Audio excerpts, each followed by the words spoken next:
Hello guys, welcome to our next class जिसमें आज हम पढ़ने वाले parts of speech. Parts of speech को आज हम डिटेल्ड वे में एकदम लूसिड तरीके से समझ लेंगे। ये बहुत सारी वीडियोस में हो सकती है, लेकिन हम अच्छी तरीके से इसको समझेंगे। एक सेंटेंस के अंदर हर एक वर्ड की पार्ट्स ऑफ स्पीच समझेंगे कि नाउन के बाद क्या आता है, आर्टिकल के बाद क्या आता है, प्रीपोजिशन के बाद क्या आता है। ये चीजें जो होती है, इसी के बेसिस पे बहुत सारे कॉम्पिटिटिव एग्जाम्स के अंदर एरर्स के क्वेश्चन आते हैं, जिनको हमें समझना पड़ता है कि उसमें क्या एरर है और उसको फाइंड आउट करना पड़ता है। तो एकदम डिटेल्ड वे में, एकदम लूसिड तरीके से इसको समझेंगे। और अगर देखा जाए जनरली, तो पार्ट्स ऑफ स्पीच के अंदर 8 टाइप्स के पार्ट्स ऑफ स्पीच होते हैं, जिसमें नाउन, प्रोनाउन होता है, वर्ब होती है, एडवर्ब होता है, एडजेक्टिव होता है, प्रीपोजिशन होता है और कंजक्शन होता है, इंटरजेक्शन होता है। ये हमारे मेनली पार्ट्स ऑफ स्पीच होते हैं, जिनके बारे में हमें एक डिटेल्ड और एक अच्छी नॉलेज होनी चाहिए। तभी हम एरर के क्वेश्चन बना पाते हैं और समझ पाते हैं कि सेंटेंस के अंदर क्या एरर है, तभी हम अच्छे से फाइंड कर पाते हैं। तो चलते हैं, स्टार्ट करते हैं, समझते हैं कि सेंटेंस होता क्या है। सेंटेंस क्या होता है? एक ग्रुप ऑफ वर्ड्स होता है जिसका एक कंप्लीट सेंस होता है। क्या होता है? कंप्लीट सेंस होता है। कंप्लीट और मीनिंगफुल सेंस होता है। उसके अंदर एक सब्जेक्ट होगा, वर्ब होगा और भी ऑब्जेक्ट भी होगा। तो ये एक सेंटेंस होता है जिसके अंदर एक कंप्लीट सेंस आता है, कि हमें पता चलता है कि हाँ, ये एक कंप्लीट सेंस है इसका, इस सेंटेंस का। उसे क्या बोलते हैं? हम सेंटेंस बोलते हैं। ग्रुप ऑफ वर्ड्स को जिसका एक कंप्लीट सेंस हो, उसे क्या बोलते हैं? एक सेंटेंस बोलते हैं। उसी तरीके से एक क्लॉज होता है। क्लॉज क्या होता है? ग्रुप ऑफ वर्ड्स होता है। ये भी क्या होता है? ग्रुप ऑफ वर्ड्स होता है जिसके पास एक सब्जेक्ट होता है, वर्ब होता है, और इसके पास इसका कभी कभी कंप्लीट सेंस हो भी सकता है और नहीं भी हो सकता। तो मतलब क्लॉज क्या होता है? एक ग्रुप ऑफ वर्ड्स होता है जिसके पास सब्जेक्ट होता है, वर्ब होता है, और कभी कभी इसके पास कंप्लीट सेंस होगा भी इसका, और कभी कभी इसका कंप्लीट सेंस नहीं भी होगा। ठीक है। उसी तरीके से एक फ्रेज होता है। फ्रेज क्या होता है? ग्रुप ऑफ वर्ड्स होता है ये भी, लेकिन इसका कंप्लीट सेंस नहीं होता। कोई भी कंप्लीट सेंस नहीं होता। ये मीनिंगफुल है जो लिखा है, ये गलत है, इसको मत लगाना, लेकिन इसमें कंप्लीट सेंस नहीं होता। ठीक है। तो सेंटेंस क्या होगा? ग्रुप ऑफ वर्ड्स होता है जिसका कंप्लीट और मीनिंगफुल सेंस होता है। क्लॉज क्या होता है? एक ग्रुप ऑफ वर्ड्स ये भी होता है जिसमें एक सब्जेक्ट होगा, वर्ब होगी, और इसका कभी कभी कंप्लीट सेंस होगा और कंप्लीट सेंस नहीं भी हो सकता है। और वो कब कब होगा, वो मैं आगे डिटेल वे में समझेंगे। मैं आपको समझाऊंगा एकदम अच्छी तरीके से कि कब इसका मीनिंगफुल या कंप्लीट सेंस आएगा और कब नहीं आएगा। फ्रेज क्या होता है? एक ग्रुप ऑफ वर्ड्स होता है जिसके अंदर कंप्लीट सेंस नहीं आता। ठीक है। तो देखते हैं, एग्जाम्पल देख लेते हैं। एग्जाम्पल ये रहा, he goes to college on time. अब जैसे मैंने यहाँ पे लिख रखा है तो आसानी होगी आपको समझने में कि क्या चीज क्या है और क्या चीज क्या नहीं है। तो जैसे कि यहाँ पे ही क्या एक सब्जेक्ट है, गोज क्या verb, to college on time ये क्या एक फ्रेज है। क्या है ये फ्रेज? ऑन टाइम क्या कंप्लीट सेंस आ रहा है इसमें? क्या कोई भी कंप्लीट सेंस आ रहा है फ्रेज के अंदर? नहीं। तो जो ग्रुप ऑफ वर्ड्स होते हैं जिसका कंप्लीट सेंस नहीं होता, उसे क्या बोलते हैं? फ्रेज बोलते हैं। क्या बोलते हैं? फ्रेज। और जिसका एक कंप्लीट सेंस होता है, ग्रुप ऑफ वर्ड्स का कंप्लीट सेंस होता है, उसे क्या बोलते हैं? हम सेंटेंस बोलते हैं। क्लॉज भी बोलते हैं, जब कभी उसका कंप्लीट सेंस आता है तो उसे हम क्लॉज भी बोलते हैं, और कभी कभी उसका कंप्लीट सेंस नहीं भी आता है। जैसे ये ही गोज, इसमें एक सब्जेक्ट है, एक वर्ब है, ये एक क्लॉज है, ही गोज। अब यहाँ पे देखा जाए, ही गोज कहाँ, वो कहाँ जाता है, कुछ पता नहीं चल रहा। तो ये क्या है? क्लॉज है। He works very hard. इस तरीके से ये एग्जांपल है जिसमें ही क्या है? सब्जेक्ट है, वर्क्स क्या है? वर्ब है, और ये सब अदर वर्ड्स है। ठीक है। उसी तरीके से ये है, in the end Ram won the match. ये एक इन क्या है? एक प्रीपोजिशन है। क्या है? प्रीपोजिशन है। उसके बाद ये क्या है? ये एक फ्रेज है। और जब इसमें प्रीपोजिशन है तो ये क्या है? एक प्रीपोजिशनल क्या है? फ्रेज है। यहाँ पे राम क्या है? एक सब्जेक्ट है, और वॉन क्या है? वर्ब। तो इस तरीके से कुछ एग्जांपल हो गए। ये कंप्लीट सेंस दे रहे हैं, ये एक सेंटेंस है, ये क्लॉज है, ये क्लॉज है, ठीक है, ये क्लॉज है, और ये क्या? एक फ्रेज है। तो आई होप ये इतनी सारी चीजें आपको समझ में आ चुकी होंगी कि सेंटेंस क्या होता है, क्लॉज क्या होता है, फ्रेज क्या होता है। उसी तरीके से हम नेक्स्ट अब ये बात कर लेते हैं क्लॉज में कि कब उसका मीनिंगफुल सेंस होता है या नहीं होता है। तो क्लॉज देखते हैं। क्लॉज एग्जांपल देख लो, if he comes I will talk.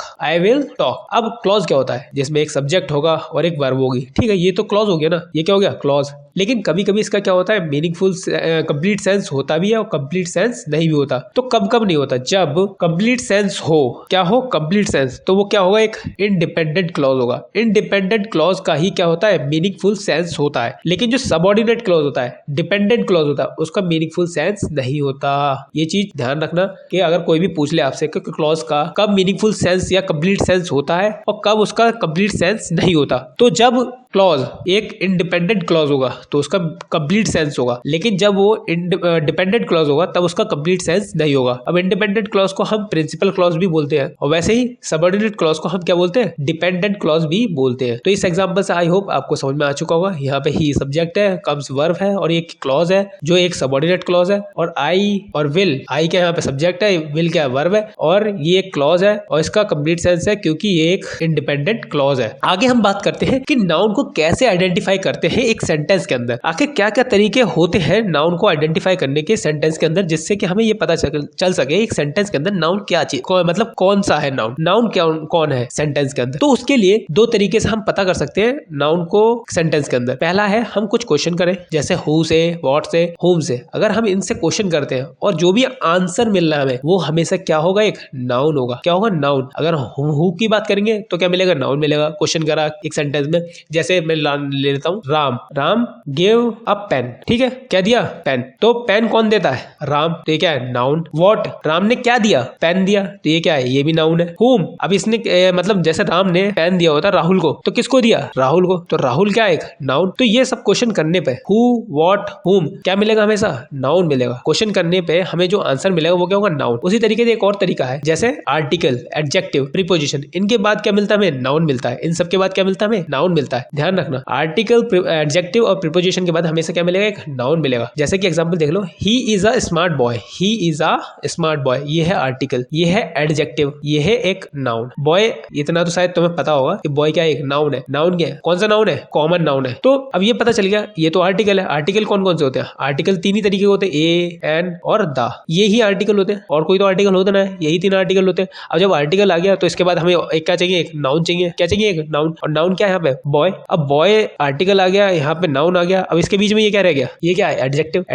Adjective क्या करता है, नाउन को डिस्क्राइब करता है। नाउन प्रोनाउन को डिस्क्राइब कौन करता है, एडजेक्टिव करता है। Only and only adjective he noun pronoun को डिस्क्राइब करेगा, और कोई भी डिस्क्राइब नहीं कर सकता नाउन प्रोनाउन को। और एडजेक्टिव को कौन डिस्क्राइब करता है, एडवर्ब डिस्क्राइब करता है। तो आई होप ये चीज समझ में आ गई होगी कि आर्टिकल के बाद क्या मिला हमें, नाउन। एडजेक्टिव के बाद क्या आता है, नाउन। प्रीपोजिशन के भी बाद नाउन आता है। ध्यान रखना, आगे के सेंटेंस में जो एग्जांपल ले रखा है उनमें आपको दिखेंगे, ये सारे एग्जांपल्स में दिखेंगे कि प्रीपोजिशन के बाद क्या मिल रहा है, नाउन मिल रहा है। एडजेक्टिव के बाद क्या मिल रहा है, नाउन मिल रहा है। एडजेक्टिव आर्टिकल के बाद क्या मिल रहा है, नाउन मिल रहा है। अब बात कर लेते हैं फंक्शन, नाउन के क्या क्या फंक्शन होते हैं, नाउन किस तरीके से सेंटेंस के अंदर आता है, उसका क्या क्या फंक्शन रहता है। तो नाउन जो है सेंटेंस के अंदर एक सब्जेक्ट के तौर पे आ सकता है, सब्जेक्ट कॉम्प्लीमेंट के तरीके से आ सकता है, उसी तरीके से ऑब्जेक्ट के तरीके से आ सकता है, एक ऑब्जेक्ट कॉम्प्लीमेंट बन के आ सकता है। तो नाउन ये दो तरीके से आ सकता है। वैसे तो चार हो गए, लेकिन सब्जेक्ट हो सकता है और या फिर ऑब्जेक्ट हो सकता है, सब्जेक्ट कॉम्प्लीमेंट हो सकता है या फिर ऑब्जेक्ट कॉम्प्लीमेंट हो सकता है। जैसे कि एग्जांपल देखते हैं, Ram is a smart boy. Ram क्या है, एक स्मार्ट बॉय है। अब इसको गलती से भी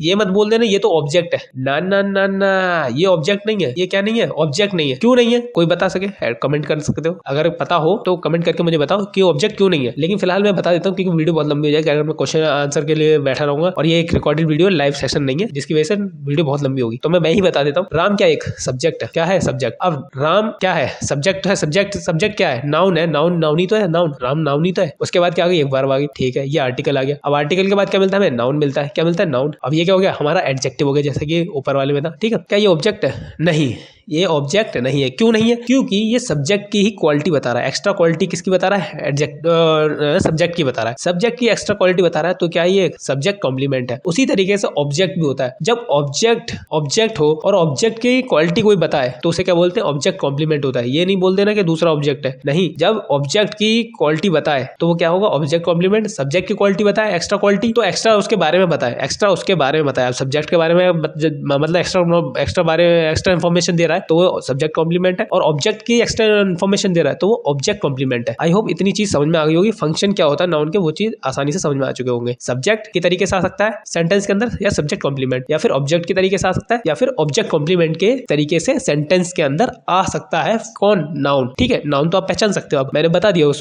स्टार्टिंग में। अब बात करते हैं वर्ब। वर्ब क्या होता है, वर्ब चेंज होता है टेंस के अकॉर्डिंग। किसके अकॉर्डिंग चेंज होता है, टेंस के according. Past tense, present tense, future tense.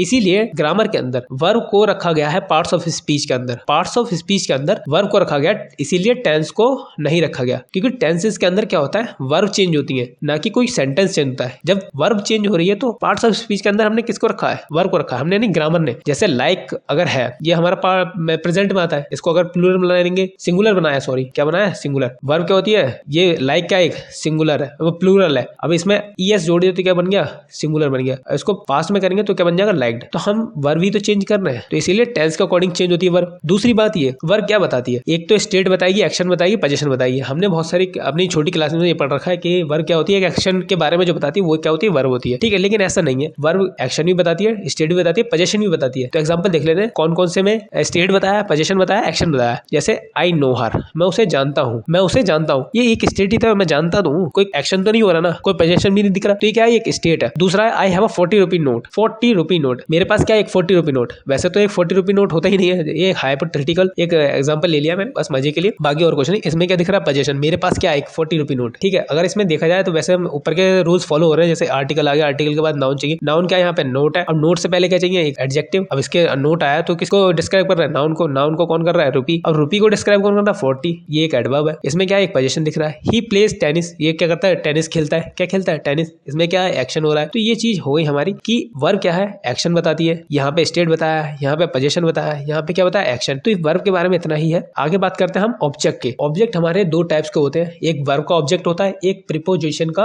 Object होता है। प्रीपोजिशन का ऑब्जेक्ट होता है, एक वर्ब का ऑब्जेक्ट होता है। एग्जांपल में देख लेते हैं, Ram gave a book to Rahul, Ram ने एक बुक दी, किसको, राहुल को। अब वर्ब के बाद जब ऑब्जेक्ट आया, जैसे यहाँ पे आर्टिकल है, आर्टिकल के बाद क्या मिलता है, हमेशा क्या मिलता है, अभी बताया था ना, नाउन। नाउन क्या मिलता है, नाउन। तो आर्टिकल है, आर्टिकल के बाद क्या है, नाउन। अब ये वर्ब के बाद आया तो क्या है, ये वर्ब का ऑब्जेक्ट है। प्रीपोजिशन के बाद क्या आया है, एक नाउन। अभी मैंने बताया था ना ऊपर, आर्टिकल के बाद, एडजेक्टिव के बाद और प्रीपोजिशन के बाद क्या मिलता है, हमें एक नाउन मिलता है। तो उसी तरीके से देख सकते हो, यहाँ पे प्रीपोजिशन के बाद क्या मिला, हमें एक नाउन मिला है। अब ये टू के बाद आया है, प्रीपोजिशन के बाद आया, तो ये क्या है, प्रीपोजिशन ऑब्जेक्ट है। क्या है, प्रीपोजिशन का ऑब्जेक्ट है, ये एक प्रीपोजिशन का ऑब्जेक्ट है, ये वर्ब का ऑब्जेक्ट है, ठीक है। नेक्स्ट एग्जांपल देखते हैं, he gave Rahul a pen, उसने क्या किया, एक पेन दिया राहुल को। यहाँ पे पेन एक डायरेक्ट ऑब्जेक्ट है, पेन क्या है, एक डायरेक्ट ऑब्जेक्ट। उसने क्या दिया, पेन दिया, किसको दिया, राहुल को, ठीक है ना, समझ में आ रहा है। ऊपर की जो चीज मैंने पढ़ा दी अभी वो भी रिलेट कर पा रहे होगे, जैसे कि मैं यहाँ पे पूछ रहा हूँ, क्या दिया, पेन दिया, किसको दिया, राहुल को दिया, तो ये चीज रिलेट कर पा रहे होगे, ठीक है। अब एक नेक्स्ट एग्जांपल देखो, ही appointed Ram the head boy, ये वाला वही वाला एग्जांपल है। ऑब्जेक्ट की तरह से आता है, ऑब्जेक्ट की तरह से आता है नाउन, और क्या आ सकता है, एक ऑब्जेक्ट कॉम्प्लीमेंट की तरीके से आ सकता है सेंटेंस के अंदर। उसी तरीके से देख सकते हैं, ये एग्जांपल है उसी पे based. He appointed Ram the head boy, अभी राम की एक्स्ट्रा क्वालिटी तो बता रहा है, एक्स्ट्रा इन्फॉर्मेशन दे रहा है ना राम के बारे में। एक्स्ट्रा इन्फॉर्मेशन किसके बारे में दे रहा है, राम के बारे में। और राम क्या है, एक ऑब्जेक्ट है, तो द हेड बॉय क्या हो गया, एक ऑब्जेक्ट कॉम्प्लीमेंट हो गया। क्या हो गया, हेड बॉय क्या हो गया, ऑब्जेक्ट कॉम्प्लीमेंट है, क्योंकि ये राम जो एक ऑब्जेक्ट है उसकी एक्स्ट्रा इन्फॉर्मेशन दे रहा है कि वो क्या है, एक हेड बॉय है, ठीक है। अब बात करते हैं हम एडजेक्टिव की। एडजेक्टिव क्या होते हैं, एडजेक्टिव देख सकते हैं यहाँ पे लिखा हुआ है मैंने अच्छे तरीके से, कि जो एडजेक्टिव होते हैं वो नाउन प्रोनाउन को डिस्क्राइब करते हैं। क्या करते हैं, नाउन प्रोनाउन को क्या करते हैं, डिस्क्राइब करते हैं, या फिर ये भी बोल सकते हैं एक डिस्क्राइबिंग वर्ड होते हैं नाउन प्रोनाउन के लिए। अब ये यूज कहाँ होते हैं, बिफोर एंड आफ्टर नाउन होते हैं। आइडेंटिफिकेशन किस तरीके से कर सकते हैं, जब हम इससे क्वेश्चन करें हाउ और हाउ मच, और जो आंसर मिले वो क्या होगा, एडजेक्टिव होगा। वो क्या मिलेगा हमें, एडजेक्टिव, ठीक है ना। अब एग्जांपल में देख लेते हैं, the clever fox defeated the brave lion, brave lion. अब यहाँ पे आर्टिकल है, द क्या है, हमारा आर्टिकल है, इस तरीके से पहचानो, द हमारा आर्टिकल हो गया, ठीक है, द आर्टिकल हो गया। अब क्लेवर तो नाउन लग नहीं रहा, तो नाउन क्या हो गया, फॉक्स। अब यहाँ पे ब्रेव तो नाउन है नहीं, तो ब्रेव नाउन क्या है, यहाँ पे लायन। अब हमारी वर्ब क्या हो गई, डिफीटेड, ये क्या हमारी डिफीटेड क्या है, वर्ब, ये आर्टिकल, ये नाउन, ठीक है, ये आर्टिकल और ये नाउन। तो ये ब्रेव जो बचा और ये क्लेवर बचा, ये बताओ क्या है, क्या है। नाउन से पहले क्या आता है, आर्टिकल, आर्टिकल के अब आर्टिकल के बाद एक और आर्टिकल तो आएगा नहीं, या फिर एक और नाउन तो आ नहीं जाएगा। उसके बाद क्या आएगा, एडजेक्टिव, ये क्या है, एडजेक्टिव। क्लेवर नाउन कैसा, क्लेवर। फॉक्स कैसा, ब्रेव, वो फॉक्स कैसा, सॉरी, लायन कैसा, ब्रेव, फॉक्स कैसा, क्लेवर। तो देखा ना, क्वेश्चन अगर हमने किया कैसा, तो क्या मिला हमें, एडजेक्टिव मिला। क्या मिला, एडजेक्टिव। तो क्लेवर और ब्रेव क्या है, यहाँ पे एडजेक्टिव है। इस सेंटेंस को अच्छी तरीके से समझ लो कि नाउन ये रहा, नाउन से पहले क्या आ गया, एडजेक्टिव, और उससे पहले क्या है, आर्टिकल। ध्यान रखना, दो नाउन एक साथ नहीं आते, एडजेक्टिव दो ये भी नहीं आते, ठीक है। दोनों दो एडजेक्टिव एक साथ नहीं आ सकते, लेकिन दो एडवर्ब हमेशा आ सकते हैं, मतलब आ सकते हैं, हमेशा नहीं, मतलब आ सकते हैं। दो एडवर्ब एक साथ आ सकते हैं, लेकिन एडजेक्टिव दो एक साथ, दो नाउन एक साथ नहीं आ सकते, ठीक है। ध्यान रखना हमेशा, ये बहुत ही अच्छी चीज है, और ये समझ लेना अच्छे तरीके से, क्योंकि एग्जाम में जो एरर आती है वो भी ऐसी आती है। तो हमें ये फाइंड करना पड़ता है कि कहीं ये चीज रूल तो नहीं ब्रेक हो रहा है, कहीं पे दो एडजेक्टिव तो नहीं आ गए, कहीं दो नाउन तो नहीं आ रहे, तो उन्हें हमें फाइंड आउट करना पड़ता है, उसे करेक्ट करना पड़ता है। इसीलिए मैं ये पार्ट्स ऑफ स्पीच का वीडियो बना रहा हूँ, और आसानी से आपको समझ में आए, जिससे कि आप एरर फाइंड कर सके एक सेंटेंस के अंदर। अब बात करते हैं कि एडजेक्टिव और डिटरमाइनर में क्या अंतर होता है, क्योंकि दोनों ही एडजेक्टिव होते हैं, ये भी एडजेक्टिव है, ये भी एडजेक्टिव है, लेकिन दिक्कत क्या है, जो एडजेक्टिव होते हैं उनकी डिग्रियां पॉसिबल होती हैं, जैसे वाइस, वाइजर, वाइजस्ट, ये हो सकता है क्योंकि एडजेक्टिव की ही डिग्रियां बनती हैं। और डिटरमाइनर की बात करें तो इनकी डिग्रियां पॉसिबल नहीं है, इनकी डिग्री पॉसिबल ही नहीं है। अब जैसे सम का कोई समर तो नहीं होता, समेस्ट भी नहीं होता। पढ़ा हो किसी ने तो मुझे कमेंट कर सकते हो, अगर ऐसा किसी ने पढ़ा है। हो सकता है मेरी इन्फॉर्मेशन में नहीं हो, मेरी नॉलेज में नहीं हो। अगर आपकी नॉलेज में ऐसा कभी हुआ है तो आप बता सकते हैं, लेकिन मेरी नॉलेज में तो सम का समर कभी देखा नहीं है मैंने, समेस्ट भी नहीं देखा, वन का वनर भी नहीं देखा, ना वनर्स देखा है। जैसे एग्जाम्पल देख लो, one boy was present, some students were present, playing sorry. अब यहाँ पे फाइंड करो। चलो ये तो नाउन हो गया, स्टूडेंट नाउन हो गया, ठीक है। वॉज हमारी वर्ब हो गई, वर हमारी वर्ब हो गई। ये क्या होगा? प्रेजेंट। इसे अभी अब आगे पढ़ेंगे हम। प्लेइंग भी हमारी वर्ब है। लेकिन ये क्या है हमारा? नाउन, वन और सम क्या है हमारा? अब नाउन से पहले या तो आर्टिकल आएगा, प्रीपोजिशन आएगा, या फिर क्या आएगा? एडजेक्टिव आएगा। अब आर्टिकल तो है नहीं। आर्टिकल हमारे कौन कौन से होते हैं? ए एंड दा होते हैं, ये होते हैं हमारे। प्रीपोजिशन कैसे होते हैं? टू, फॉर, ये होते हैं, तो ये तो वो उनमें से है नहीं। तो यहाँ पे ये क्या है? ये क्या है? एडजेक्टिव है। लेकिन कौन से? डिटरमाइनर। हम इन्हें क्या बोले? डिटरमाइनर। क्यों? क्योंकि इनकी डिग्री पॉसिबल नहीं है ना, इसीलिए हम इसे डिटरमाइनर बोलेंगे, क्योंकि एडजेक्टिव की तो डिग्री पॉसिबल है। तो आई होप इतनी चीज आपको समझ में आई होगी। अगर इतनी चीज अच्छी लगी है आपको, मेरा समझाना अच्छा, पढ़ाना अच्छा लगा हो और सारी चीज समझ में आई हो, तो कमेंट सेक्शन में अच्छा मतलब कुछ भी कमेंट कर सकते हैं, जो भी आपको अच्छा लगता हो। मिलते हैं नेक्स्ट वीडियो में, जिसको और आगे हम बढ़ेंगे, एडवर्ब से स्टार्ट करेंगे और आगे तक जाएंगे, सारी पार्ट्स ऑफ स्पीच समझेंगे, एक सेंटेंस के अंदर कौन कौन सी वर्ड की क्या क्या पार्ट्स ऑफ स्पीच होते हैं। और अगर आप वीडियो को पसंद आई हो तो वीडियो को लाइक, शेयर, कमेंट कर देना। मिलते हैं नेक्स्ट वीडियो में, तब तक के लिए बाय, थैंक यू।